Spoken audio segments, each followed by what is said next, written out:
Estamos viendo la carta de Pablo a Romanos, a la iglesia de Roma, ¿no? A los romanos. Y hoy vamos a ver el pasaje de Romanos capítulo 2, del 1 al 16. Si usted quiere puede buscar en su Biblia. Romanos capítulo 2, versículos 1 al 16. Pero al igual que el domingo pasado, vamos a dividir la lectura en 3 partes. Y a partir de cada una de ellas, vamos entonces a enfocarnos en una enseñanza, ¿sí? Así que vamos a leer primeramente en el capítulo 2, los versos del 1 al 4. Dice así: Por tanto, no tienes excusa tú, quien quiera que seas, cuando juzgas a los demás. Pues al juzgar a otros te condenas a ti mismo, ya que practicas las mismas cosas.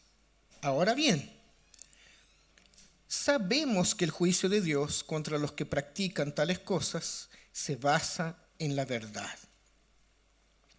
¿Piensas entonces que vas a escapar del juicio de Dios? Tú que juzgas a otros y sin embargo haces lo mismo que ellos. ¿No ves que desprecias las riquezas de la bondad de Dios, de su tolerancia y de su paciencia, al no reconocer que su bondad quiere llevarte al arrepentimiento? Y ahí seguimos después. Lo primero que me gustaría destacar hoy día, y que está aquí a partir de los versos 1 al 4, es que cuando condenamos a los demás, nos condenamos a nosotros mismos. O podría ser, cuanto más condenamos a los demás, más nos condenamos nosotros mismos. No hay excusa, no hay razón, no hay posibilidad que nos salve del juicio del Señor. Porque la conciencia de nosotros nos deja sin excusa, al tiro, inmediatamente. Existe en todo ser humano un sentimiento de responsabilidad y un conocimiento de bien y del mal. Uno no enseña, por ejemplo, a un niño a mentir, ¿verdad? El niño cuando hizo algo, aunque sea muy chiquitito, y uno le dice, ¿qué estabas haciendo? Nada. ¿Sí o no? El niño no dice, me estaba mandando las medias embarradas, ven a ver. No, el niño dice, nada. Pero es que yo escuché un ruido. No, mamá, ¿no es cierto? Nosotros siempre sabemos qué es bueno y qué es malo. Y de hecho el hombre que juzga al otro es prueba de esto mismo, ¿no? Uno juzga al otro porque tiene la capacidad de decir lo hizo bien o lo hizo mal. Entonces todas, sin excepción, somos seres humanos perdidos en nuestra propia sabiduría. No existe nada que justifique a los seres humanos ante Dios. Nada. Y menos si nuestra actitud es la de estar acusando a los demás, ¿no? Ninguna persona va a ganar el favor de Dios porque está condenando a otro. Porque al mismo tiempo nos estamos condenando a nosotros mismos. Ninguna persona va a ganar créditos o puntos con el Señor, porque al mismo tiempo practicamos los mismos errores que los demás también practican.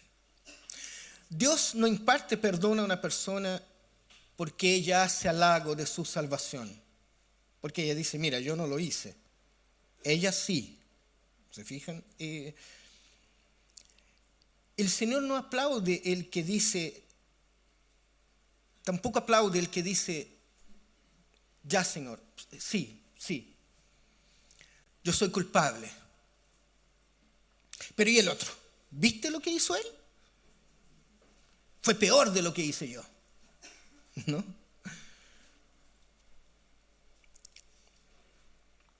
Peores. Porque dice Pablo, cuando juzgamos a los demás, más nos condenamos nosotros.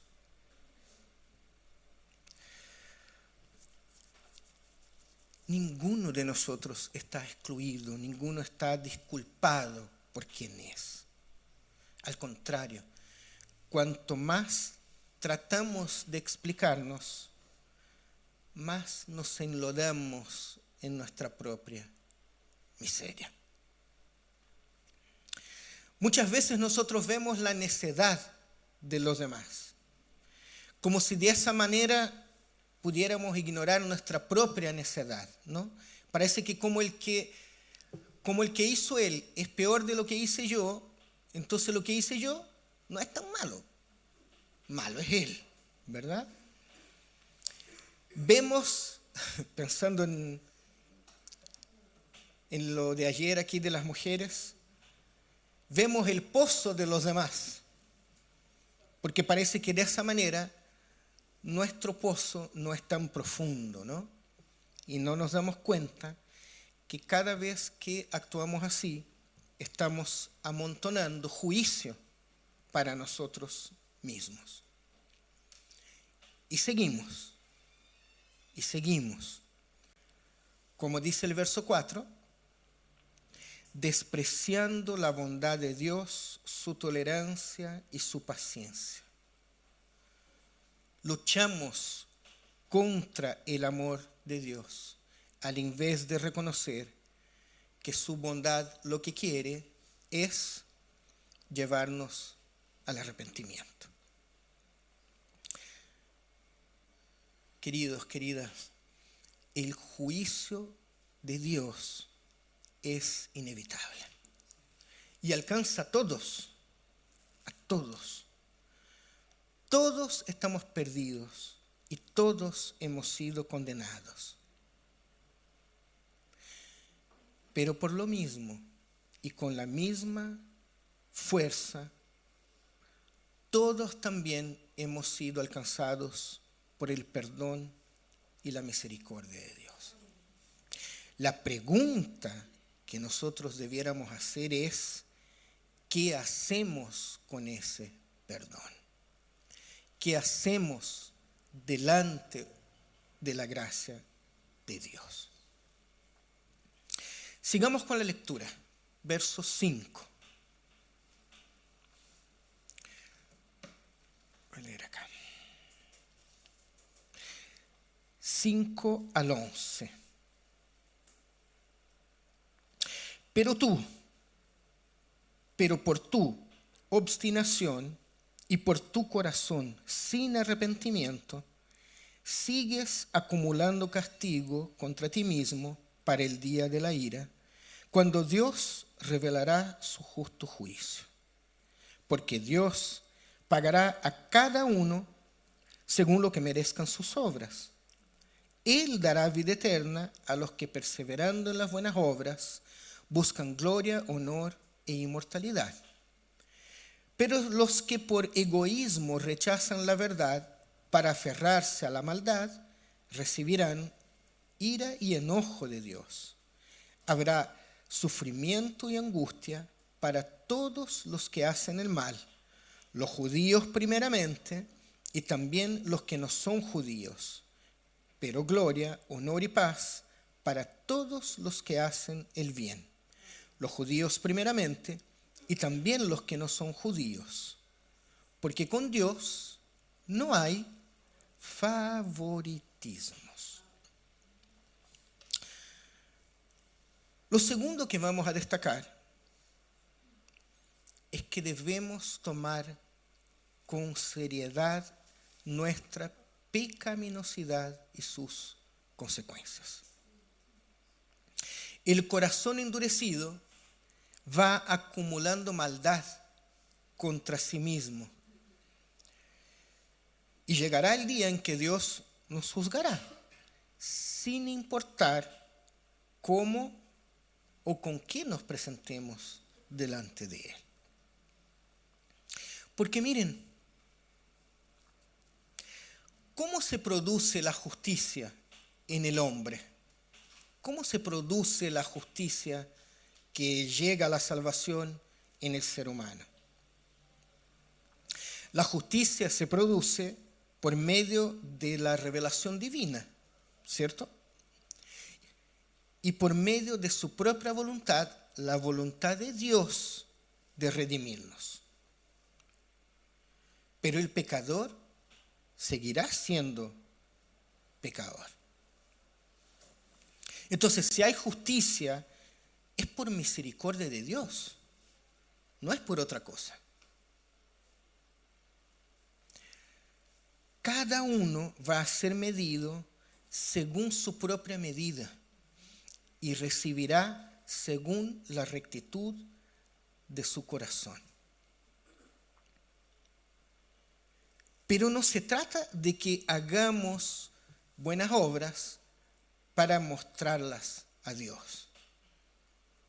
Para decir, mira, Señor, mira. No. De hecho, si esa es nuestra actitud, vamos a estar fallando nuevamente. ¿Se fijan? La clave no es ganar a Dios.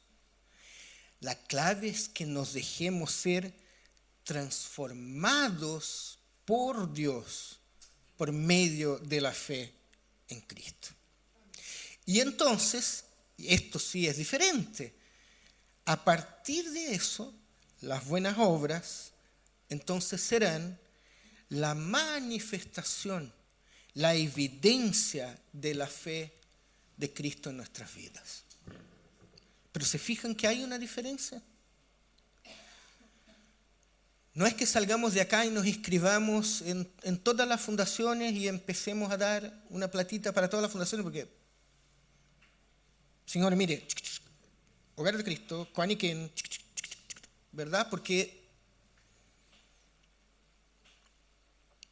si esa es nuestra actitud, nuevamente nos estamos condenando.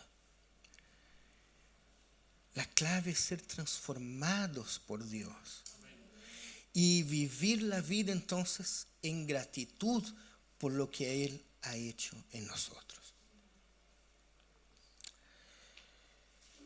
Leamos del 12 al 16.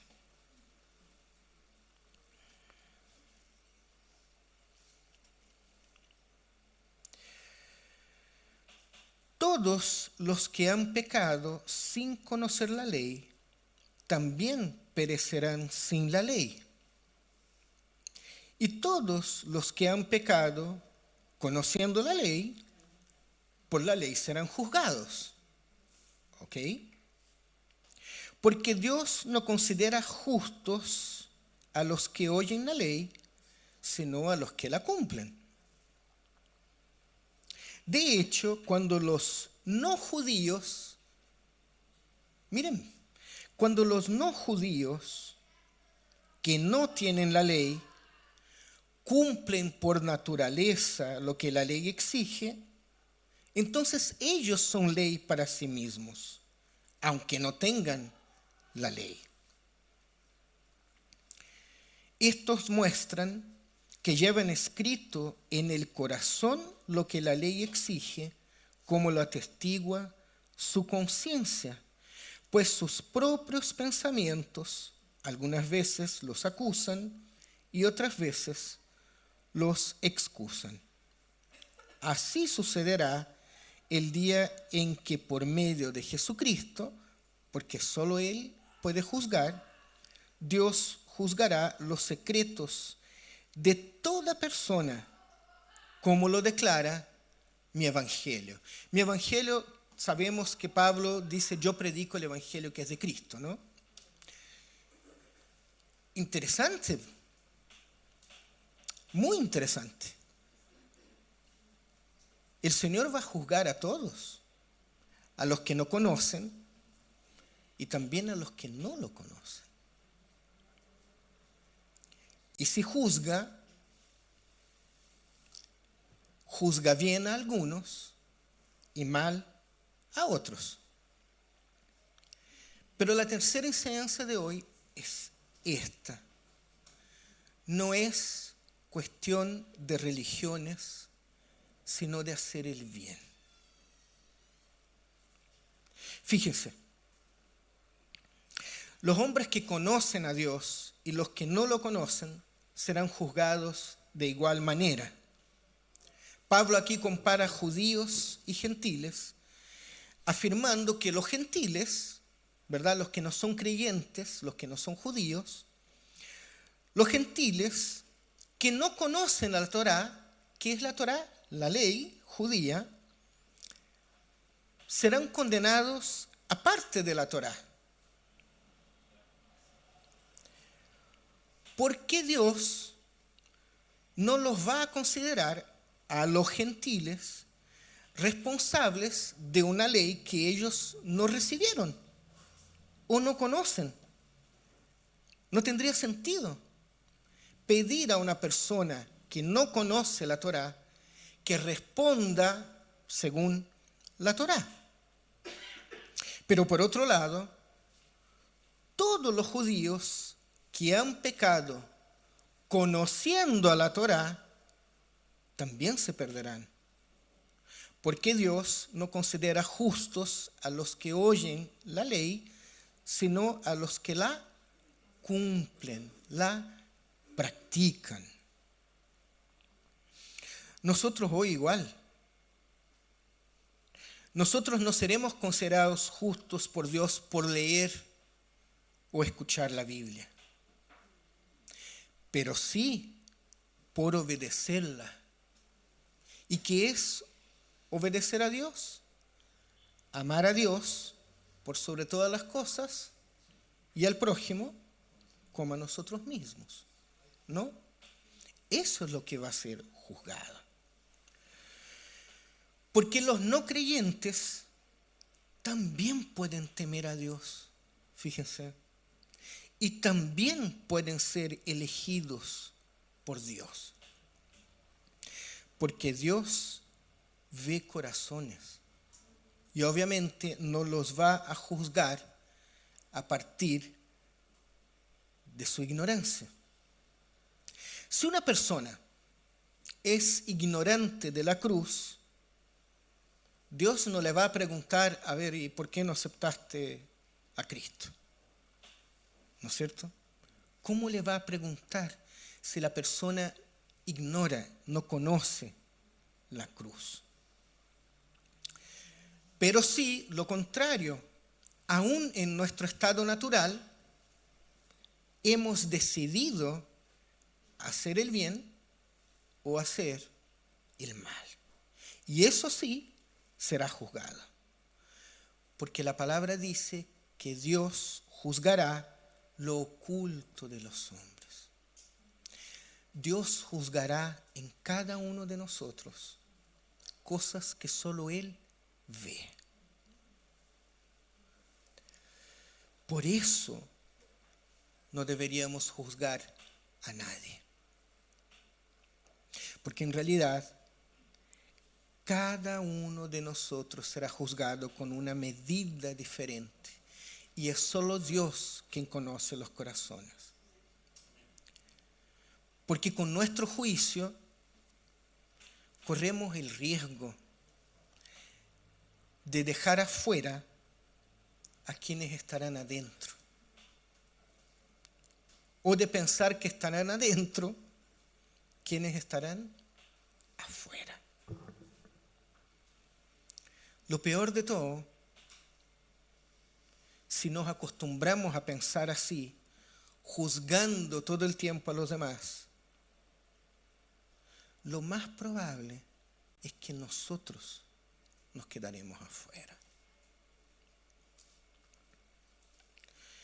Entonces, concluyendo, queridos, queridas, es la bondad de Dios y su misericordia, y no la nuestra, lo que nos va a llevar a un cambio total de pensamiento respecto a nosotros y a los demás. Y al mismo tiempo nos va a llevar a un total cambio en la manera en que pensamos Dios. Porque miren, y con esto termino, no es nuestro arrepentimiento lo que lleva a o es causa de la bondad de Dios para con nosotros, sino que es la bondad de Dios la que nos lleva a y es causa del arrepentimiento en nosotros. Es bien diferente. Y esa bondad de Dios tiene nombre y es una sola persona: Cristo. Cristo y solo Cristo. Solo por Él somos juzgados, sí, pero también solo por Él tenemos perdón y vida. Y vida. Vamos a orar al Señor.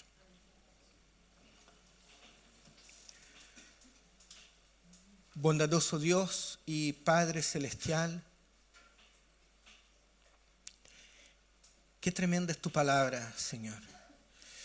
Qué tremenda es la cantidad de enseñanzas que podemos encontrar en ella, Señor. Qué tremendos son pasajes como estos, Señor, que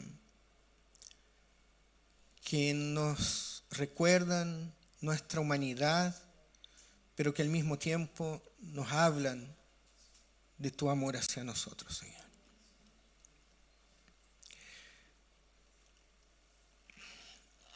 Sé con nosotros hoy y siempre, Señor. Sé con nosotros en medio de las situaciones diarias, en medio de nuestras preocupaciones, de nuestros problemas, de nuestras angustias, Señor. Sé con nosotros, Señor, cuando las cosas no están bien, Señor. Pero sé también, Señor, con los demás. Y actúa en misericordia, Señor, con los demás como tú actúas con nosotros, Señor. Pero no solo eso, danos una mente, Señor, privilegiada, transformada por ti, de tal manera que nosotros también actuemos en misericordia con los demás, tal cual tú has actuado en misericordia con nosotros. En el nombre de Jesús, amén, amén. Miren, hace poco escuché, ¿ustedes saben cuánto dura la misericordia de Dios? ¿Es lo máximo que dura?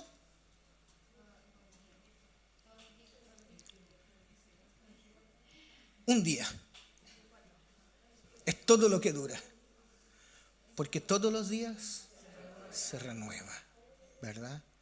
Ojalá nosotros también en nuestras vidas podamos actuar así, renovando nuestras misericordias con los demás todos los días.